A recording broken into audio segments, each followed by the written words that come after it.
मित्रांनो नमस्कार, तुमचं स्वागत आहे सीके गोट फार्म यूट्यूब चॅनलमध्ये। आज आपण रेशीम शेतीविषयी व्हिडिओ बनवत आहे। तर रेशीम शेतीमध्ये आजचा आपला 4था दिवस आहे। तर 4थ्या दिवशी सकाळी फार्मवरती आल्यानंतर तर तुम्ही बघू शकताय कशा पद्धतीने आळ्यांची वगैरे सिच्युएशन आहे। आपण जो पाला टाकलेला होता तर त्यातला कुठं तरी थोडासा राहिलेला आहे, नाहीतर बऱ्यापैकी सगळा पाला आळ्यांनी खाल्लेला आहे। तर आपल्याला पहिल्या दिवसापासून आणि आजच्या 4थ्या दिवसापर्यंत आळ्यांची साईज बघू शकताय। आळ्यांची साईज ही वाढलेली दिसून येते बघा। संख्या पण भरपूर आहे आणि साईज ही वाढलेली आहे।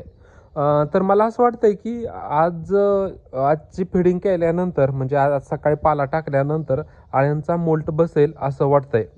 कारण काही काही आळ्यांची जी पोझिशन बघू शकताय मोल्ट बसल्यासारखीच आहे।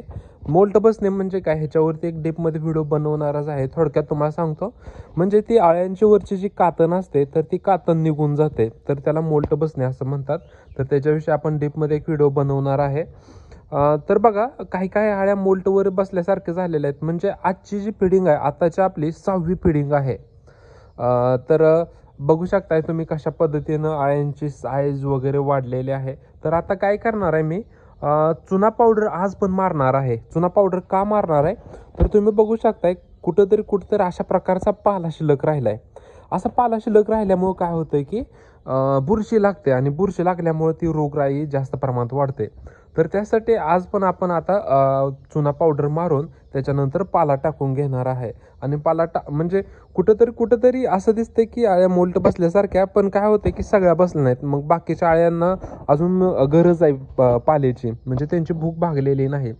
तर त्यासाठी आपण काय करणार आहे, अजून एकदा आपण आत्ता फिडिंग करणार आहे आणि दुपारी किंवा संध्याकाळीपर्यंत बघणार आहे नेमकं ॲक्च्युली आळ्यांची पोझिशन काय आहे, किंवा मोल्ट बसलेला आहे का, कसं आहे का, किंवा संध्याकाळी आपल्याला पाला टाकावा लागतोय का, हे बघणार आहे। पण आता एकदा आपण पाला टाकून घेणार आहे।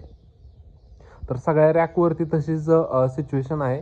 आपण 4 रॅक आहेत आपले, तर प्रत्येक रॅकवरती आपण एका कप्प्यावरती आळ्या घेतलेल्या आहेत।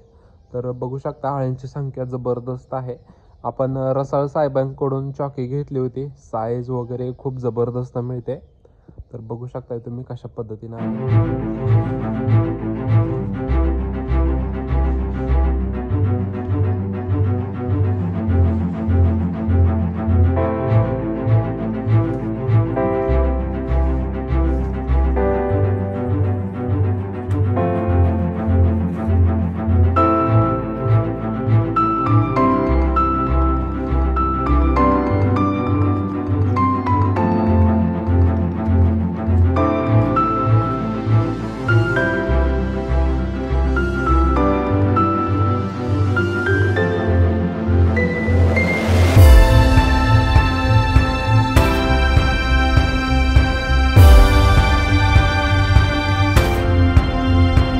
6व्या दिवशी आपण काय केलेलं आहे, मोल्ट बसला होता। तर मोल्ट बसल्यानंतर सकाळी तर पाला वगैरे काहीच केलेलं नाही।